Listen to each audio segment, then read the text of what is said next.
You just realized your business needed to hire someone yesterday. How can you find amazing candidates fast? Easy. Just use Indeed. Stop struggling to get your job post seen on other job sites. With Indeed sponsored jobs, your post jumps to the top of the page for your relevant candidates, so you can reach the people you want faster. According to Indeed data, sponsored jobs posted directly on Indeed have 45% more applications than non-sponsored jobs. Don't wait any longer. Speed up your hiring right now with Indeed. And listeners of this show will get a $75 sponsored job credit to get your jobs more visibility at Indeed.com/kidsandfamily. Just go to Indeed.com/kidsandfamily right now and support our show by saying you heard about Indeed on this podcast. Terms and conditions apply. Hiring? Indeed is all you need. Are you ready to learn the 3 secrets to launching a successful podcast? Hi, I'm Bill, a recent client of the Podcast Mogul. If you've been thinking about starting a podcast but aren't sure where to begin, he's got you covered.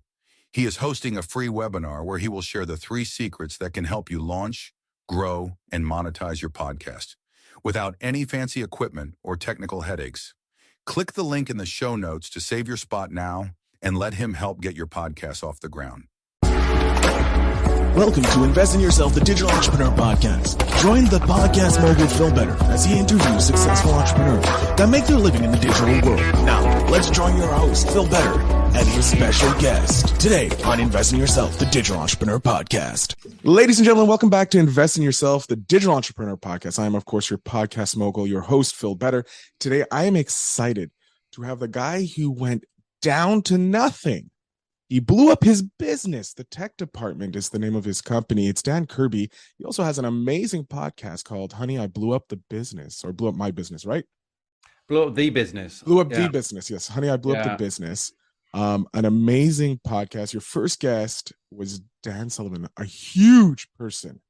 But before anything, Dan, please, thank you for being on the show, and please introduce yourself. Well, thank you for having me. It's great to be here. I'm Dan. You did a great job explaining who I was there. But I'm an entrepreneur, and I have been an entrepreneur for over 21 years. And so I've kind of been around the block a little bit, and I kind of started my career with a brand design business, which I sold in 2009 to the guy I founded the business with. But the business I run now is called the Tech Department, was founded in 2004. So I had these 2 businesses going together. So I sold one business to focus on the other, and it was going really great. And it's going really great now, but we had this kind of detour back in 2017 where it all went horribly wrong. And so hence the name of the podcast, Honey, I Blew Up the Business, because honey, I blew up the business. Yes, you get into it in the pretty much the trailer of your podcast. You talk about everything that went wrong, not necessarily what went wrong, but everything that compiled to pretty much make you blow up the business. And then you came back and you made it even stronger than ever, I bet. But I want to know, Dan, why did you start podcast? Why did you start going into entrepreneurship? What was it about entrepreneurship that was like, yep, this is what I want to do? Well, it wasn't quite as strategic as that. Basically, I was I was 27 years old, and I was working in a job in a technology company, because it was the kind of .com era. So it was like websites were a thing, and I was the young dude at this company I was working at, in a kind of marketing PR company. And so they said, "You're young, you must know all about technology. You do it." And I went to art school. I'm a humanities graduate. I did not know about technology. I had no knowledge of IT or web programming or nothing. So I sort of pretended that I did, and then blagged it like everybody did then, and like I think people do now through various new technologies. And that's how I created a career building web platforms, websites, digital stuff, and now we build digital products for startups. So I'm not a techie, I'm a creative. And so I was working in this business doing this stuff, and I kind of, with the guy I co-founded my first company, we were pissed off. We didn't like our bosses too much. They were messing us around. We didn't think they were doing a very good service. We felt we could do something better. And it was kind of like, if now, when? If not now, when? So there was no grand plan, and we just thought we could do a better job, and we wanted to create something that we felt we could be proud of. And so that's how we set up a company. And back in those days, being an entrepreneur wasn't a career choice. No, it's only recently they became a career choice. Yeah, it was no infrastructure. So it was called, in the UK, which is where I am, it was called setting up a small business. Yeah. So you set up this small business. What happened? Well, very quickly, 9/11 happened, actually. It was 2001, June 2001. We set up a brand design business, but very much focused on digital design. And we had a lot of experience in the video games industry, just going into setting up the company. So there was two of us in a little office. We had one project that paid the bills for June and July. And I remember we got another project that paid for August. And then I looked at September and October and November and December. And there was nothing. And I was like, holy shit. And that feeling has never left me, I've got to say, but that's, 21 years later. And then September happened, and September the 11th happened. Yeah, that's a fun day. Oh my God. Well, so yeah, I mean, I was like, I remember thinking, actually, this is kind of, I don't know if I should admit this, but I remember thinking, God, this is a pain in the ass. I'm trying to sell some stuff. I need to keep my startup going. Like, what? Because I was trying to pitch to a guy and he was distracted watching the TV. And anyway, so understandably. Oh yeah, exactly. And I was like, but I was so like consumed with my damn startup. It was like I was more worried about that than this event that was literally happening in the moment. But yeah, 9/11 happened, and what was ironic is because we were a startup at this time, and we were young and kind of, I guess, hungry, and we were out there doing our thing. We ended up being able to build a business very rapidly, taking work from other bigger, more established companies, because everybody's budgets were reduced. And so we could come in and be very nimble and hungry and pick up a lot of new business from people like Sony PlayStation, who became a big client of ours at that time. So ironically, when we first started the business, it was a kind of really weird 6 months of kind of change and fear and all this kind of crazy stuff happening in the news. But our business really took off. And within 3 years, we went from like zero turnover on day one to over £1 million in turnover, with all bootstrapped, no investment. It was kind of like, and all at a time when a lot of other people subsequently, when I met them, were losing their businesses and blaming 9/11 as this kind of thing that ruined their business. But for us, we thrived through that. So it was kind of weird. It was very counterintuitive, but the thing went really well, and we ended up building a bit of a reputation as like one of the top agencies to go to for digital design, brand design for the video games industry. I love that. I love how you started off just making websites as an art student at a company, growing, and then all of a sudden you did this bootstrap business, and you're killing it during a period where everybody was dealing with 9/11 and dealing with the consequences of that, and trying to figure out how to do business in that new age. Yeah, it was and then looking back, we were just naive. There was no real plan. There was no strategy. We didn't really think about what our brand was. There was no lean startup. There was no kind of Gary V. There's nobody telling you about kind of, David Goggins giving you sort of like kick up the ass every morning. There was no social media. There was kind of us and a lot of naivety, and we just, if I'm honest, we just sort of, I think we had some talent, and we were in the right time, and we were out. We showed up. We went to kind of, we were based in the north of the UK, about 2 hours from London on a train. But we would get on the train and go to London and go to all these offices and go, hey, who are you? What's that? Can we do that? We'll do that. And literally just like, like very cheeky. So that's how I think we built the business. We just showed up at a time when there was all this change happening, and we got the gig. I think what's really great about it, you guys going in with your naivety and not really knowing the rules of business, if you will, which allowed you guys to be that nimble, because you're like, oh, well, we can do it this way, and no one's told us no, so we're going to continue doing this way. And you continue doing that. Like you said, take the train 2 hours, go down and go into each of these businesses. No one's doing that at that time. They were probably emailing or calling, whereas you're showing up to these businesses. Yeah, and it's actually just there's a great Woody Allen quote where he says that the secret to success is to just show up. Mhm. And you could read that in many different ways, like showing up every day and grinding it out, or showing up, literally showing up. And actually, it's just funny because you fast forward now, like if you show up somewhere and go and see someone for a coffee, it blows people's minds. I mean, by the way, this literally happened to me 2 weeks ago. I was sat on a rooftop terrace in Soho in London, and it was a beautiful day. And I met this guy who I'd been connected with on LinkedIn. And I was in town, and he happened to be free. I happened to be free, and we met for a coffee. And he said, "This is the first coffee I've had since the lockdown, because I've just been in the office and I've been working and doing remote calls." And I was like, "What?" So suddenly we've got this amazing flow. We're chatting and collaborating, and he's a very influential guy in the space that we're in. And it was just, I showed up, and so the different, you talk about marketing, you talk about positioning, and everyone's talking about growth hacks and what have you, and they're so caught up in internet. You go and show up and see somebody, human beings buy from other human beings, and you vibe over a coffee or a beer or whatever. Yeah. And that's value that transcends any kind of like hack you can do by automating stuff on LinkedIn or what have you. It's true.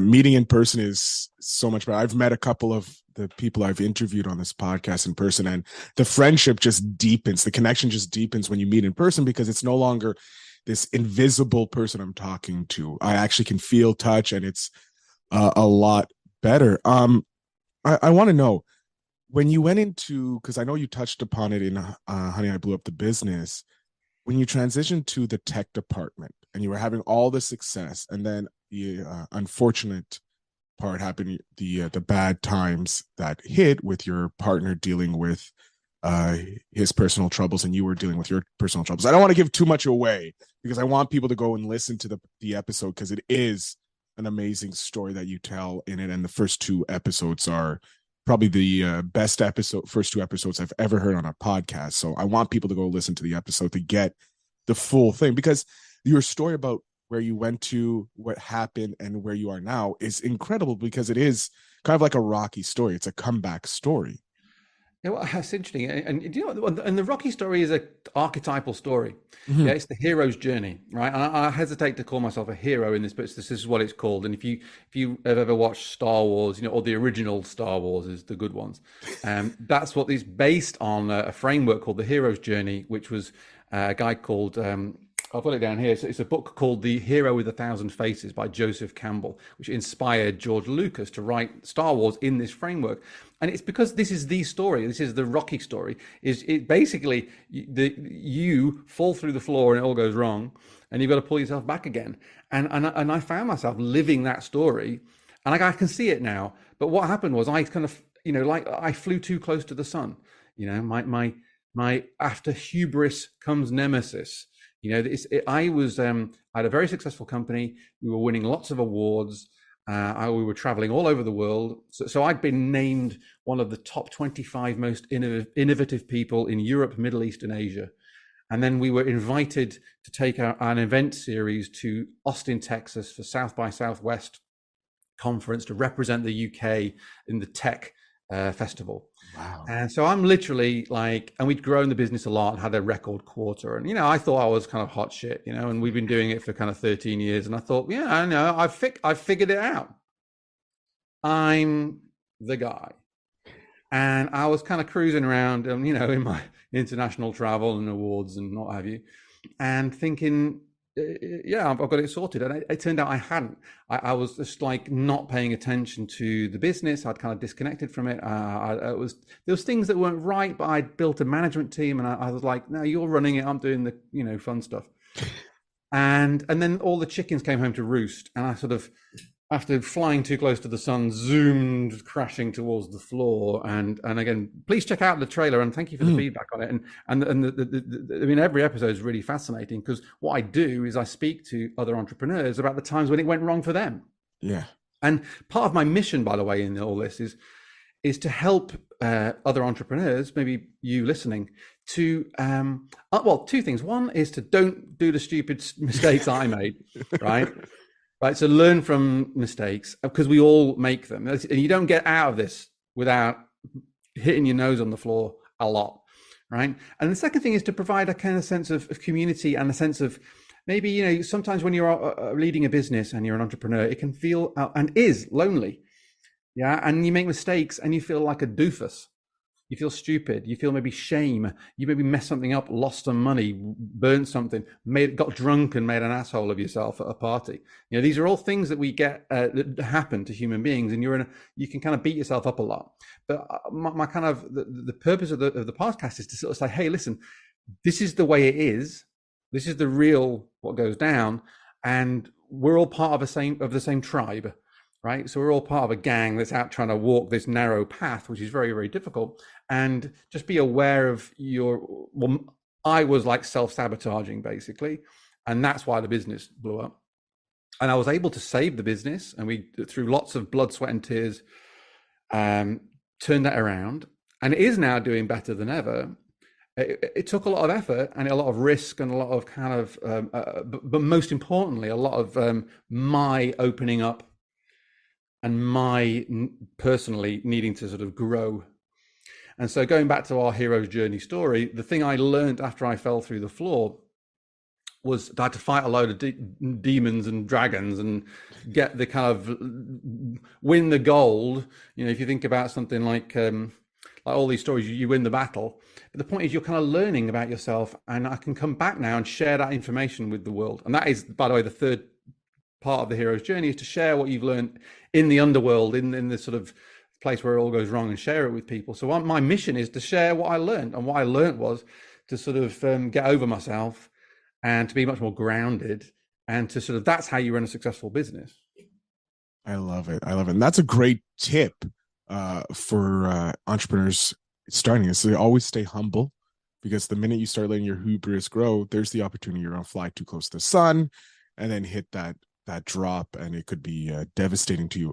I want to know, in your many years of entrepreneurship, your 18 years, over 18 years, close to 20 years now, there must have been a moment in the whole journey that just stands out and that kind of like solidifies why you decided to jump into the entrepreneurial world. I know you jumped in because you're like, we don't like our boss, we can do it better. But I'm pretty sure that the reason changed over time to give you a more satisfied reason. But what is a memory you have, or a moment in your career over the spanning the 20 years that you're like, this is why I continue to wake up every morning to be an entrepreneur and run my own business? Well, actually one that's happened recently. And I think that the big thing, the sort of overarching thing that's been throughout it, is the freedom to pursue what's in your own heart. Yeah. Now, so that can, if you're not grounded and humble, as you say, lead you to the wrong place. But I did have the freedom to burn myself. Do you know what I mean? Like, it was my choice to do all the stuff that we ended up doing. And frankly, it was a lot of fun. And we had great success while it lasted. And then it we just approached it wrong. So it didn't sustain itself. But that was my choice. And I had the freedom to make that choice. And I had the freedom to turn it around. It was my choice, by the way. It was at the time when it was all going wrong, there was a period, I think it was the September of 2017, where we had to, my business partner and I, stump up a load of money, like within a week, otherwise the whole thing was going to go. And it was like not at all guaranteed that the money we put in would ever come back. It was like the way the trajectory of sales was going, it's like this could go the next month. And then so the money we put in may just disappear because the whole thing could go next month. But if we don't put the money in, it's going to go now. Okay. So at that time, we chose to vote with optimism. All right. We said, okay, well, if we don't put the money in, it's definitely going. If we do put the money in, we have a shot. This is your kind of Rocky moment, right? Yeah. Where, like, listen, we've got a month to kind of like, fill in all the gaps in the sort of rest of it. So there was a chance. And in that moment, I felt, I think I can do this. Yeah. No, I didn't know I could do it. Like, if you're going to walk across a bloody tightrope, you don't know. Maybe you think you can, but there's always a chance you'll fall. And so, but it was a vote of confidence in myself, like a self-belief. I thought, no, I think I can do this. I think I can thread the needle. And we pulled it off. All right. So the point being is I had a choice, either freedom to choose to not do it or to do it. And to do it was hard. To not do it would be harder, I think. And the whole thing, I had the freedom. So the whole thing is about the freedom to pursue what you want to pursue. So I'll bring you up to date and a concrete example of what how that manifests itself now. So within the last 3 months, I would say that some of the breakthrough insights that were created in the moment of crisis are now really beginning to flower. Okay. Right? So here's what happened. Like in the summer 2017, hemorrhaging cash, everything's going wrong, had to like let like 10 people go from a team of 25. So we were like 15 people, and very painful, lots of turmoil, lots of personal life turmoil because I wasn't handling myself very well. Anyway, the point being drama. But in the middle of it, I'm like, okay, that hasn't worked.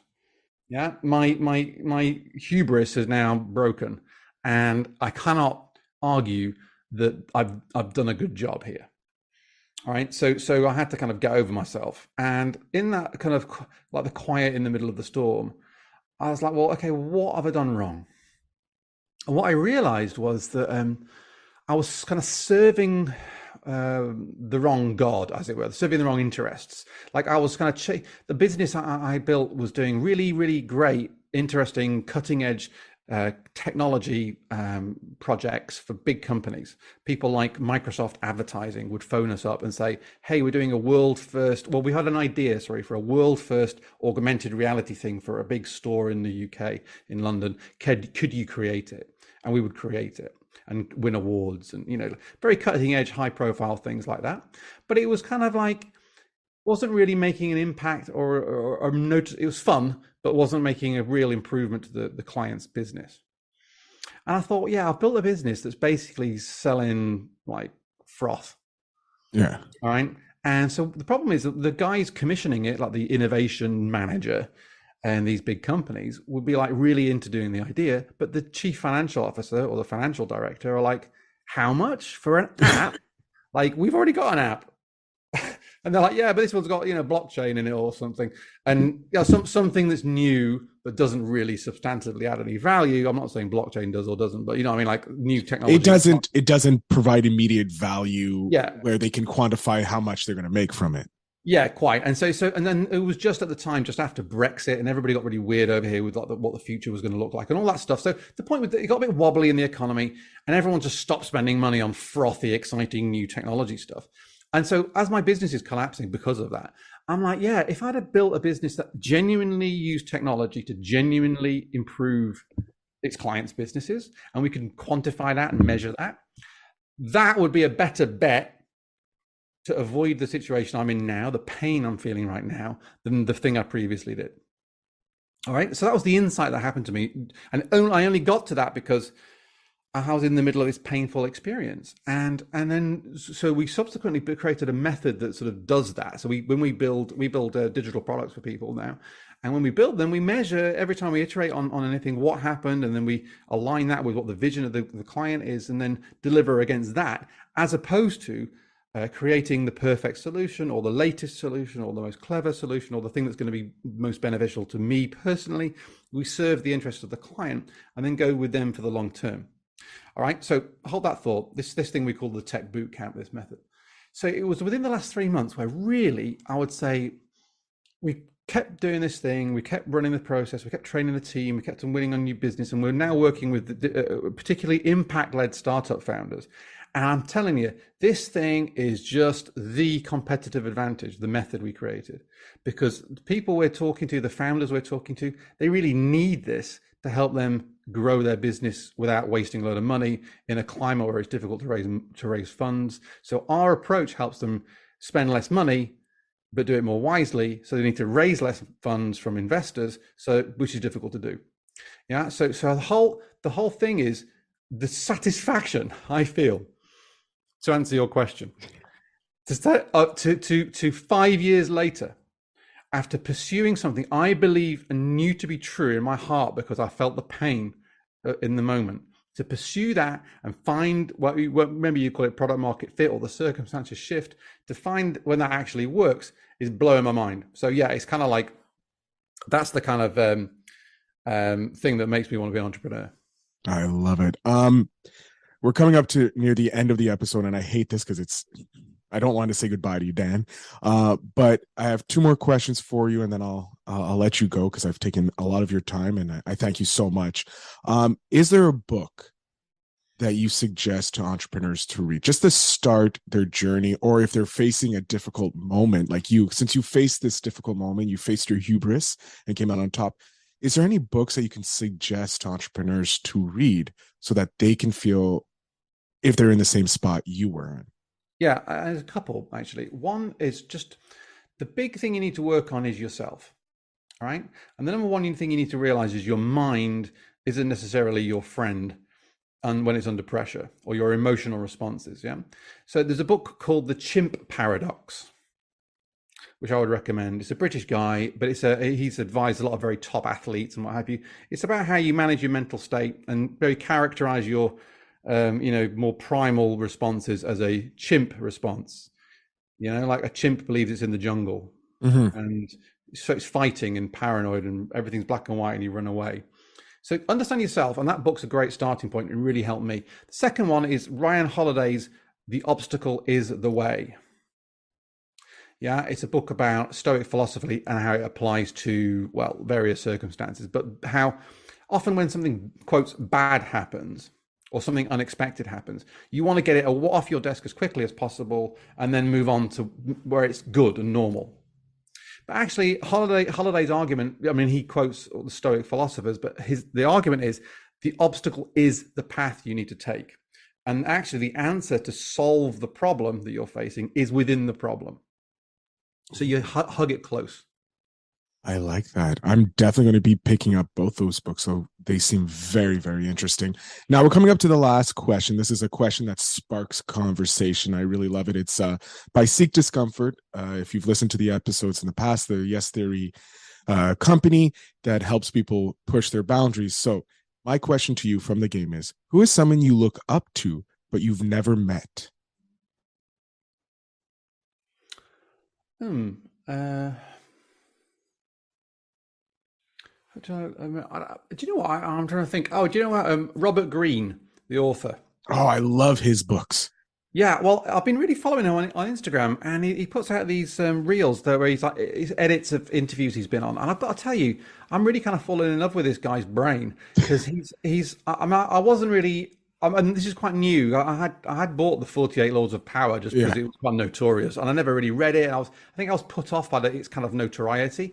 But then I saw some interviews with him, and then I read the Mastery book he's got. Yes, and it's just brilliant, And then subsequently, a pal of mine's a big fan of his. And anyway, follow him on Instagram.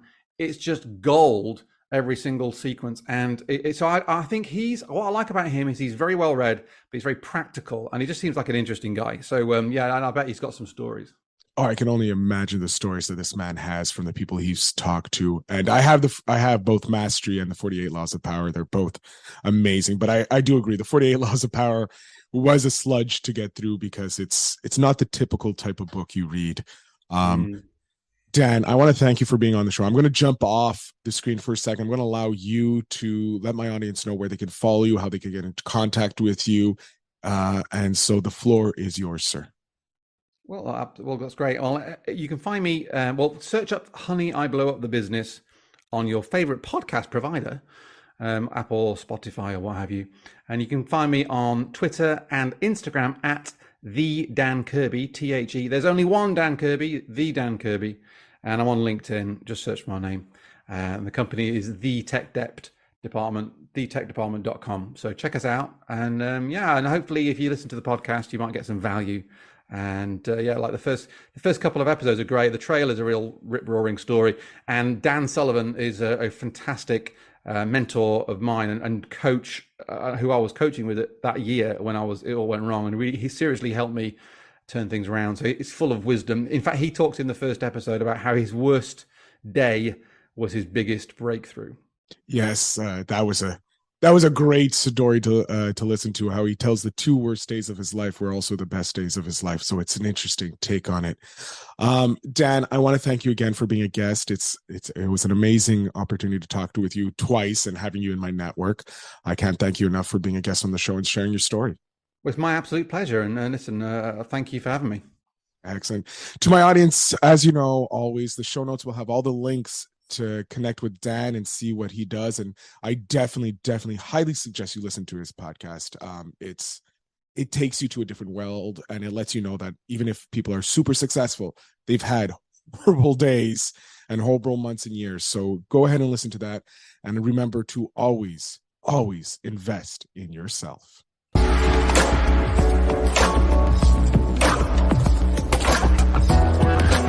Thanks for tuning in. Now it's time to take the next step.